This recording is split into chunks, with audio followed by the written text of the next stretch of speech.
చేతులకు 4 గాజులు ఉన్నప్పుడు శబ్దం వస్తుంది. వాటిని జాగ్రత్తగా పదిలంగా చూసుకుంటే మంచి శబ్దాన్ని ఇస్తాయి. లేదు అని కోపంగా విసిరేస్తే పగిలిపోతాయి. బంధాలు కూడా అంతే. పదిలంగా చూసుకున్నావు అంటే ఆ బంధాలు నీకు సంతోషాన్ని కలగజేస్తాయి. దురుసుగా ఉన్నావు అంటే ఆ బంధాలు దూరం అవుతాయి, నీకు దుఃఖాన్ని కలగజేస్తాయి. అందుకే మన అనుకున్న వారితో ఓ మెట్టు దిగైనా సరే వాళ్ళని పదిలంగా ఆ బంధాన్ని కాపాడుకోండి.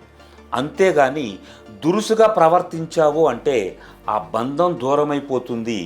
మళ్ళీ కలవాలి అంటే కొన్ని ఏళ్ళు పడుతుంది. పెళ్ళాంతో సరిగ్గా 30 నిమిషాలు సెక్స్ చేయడం రాదు, కానీ చూసిన ప్రతి అమ్మాయినే సొంగకారుస్తూ ఉంటారు.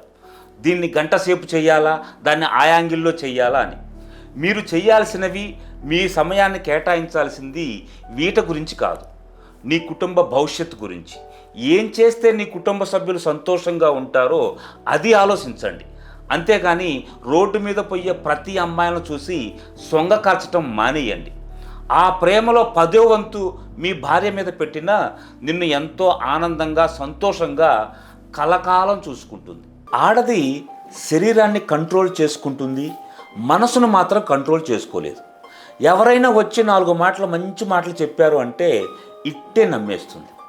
కానీ మగాడు మాత్రం మనసును కంట్రోల్ చేసుకుంటాడు, కానీ శరీరాన్ని కంట్రోల్ చేసుకోలేడు. ఏ ఆడదైనా ఒక చిన్న పైట జారేసింది అంటే ఇట్టే పడిపోతాడు. ఇది నేను ఎవరినో చులకన చేయడానికి చెప్పలేదు, ఇలా జరుగుతుంది అని చెప్పాను. అర్థమైందా? మనం ఒక మనిషికి అడిక్ట్ అవుతాం. ఆ మనిషితో చాట్ చేయకపోయినా మాట్లాడకపోయినా మనకి ఒక నరకంలా ఉంటుంది. ఇదంతా వాళ్ళకి తెలిసిన వాళ్ళు మాత్రం చాలా లైట్గా తీసుకుంటారు. ఆ మనిషి నీతో మాట్లాడాలని ఉంటే ఏ పరిస్థితుల్లో ఉన్నా నీతో మాట్లాడతాడు.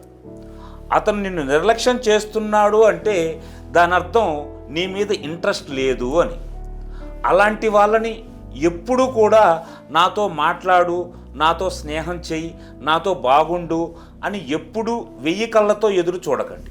ఎందుకంటే అలాంటి వాళ్ళని మీరు ఎంత కన్విన్స్ చేసినా వారు మారలు సరికాదు కదా, నిన్ను చులకనగా చేస్తారు. అమ్మాయిని అర్థం చేసుకోకపోయినా పర్లేదు, కానీ అపార్థం చేసుకోకండి. తన జీవితంలో జరిగిన ప్రతి విషయం మీతో చెప్తుంది అంటే ఆ బాధలన్నింటినీ మీరు తీరుస్తారు అని కాదు. నేనున్నాను, ఏం కాదు అని భరోసా ఇస్తారు అని.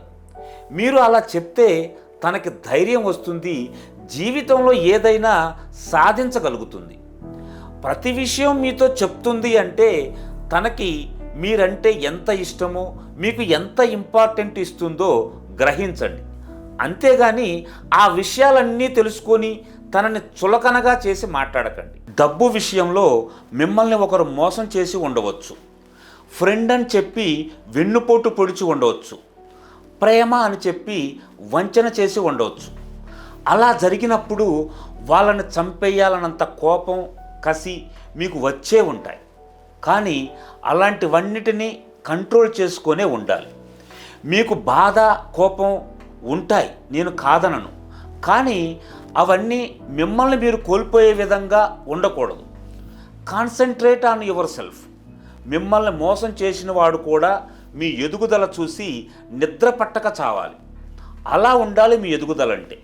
మీరు కష్టపడి పని చేసుకుంటూ వెళ్ళండి, ఏదో ఒకరోజు మీదంటూ ఒక రోజు వస్తుంది, తప్పకుండా మీరు సక్సెస్ అవుతారు.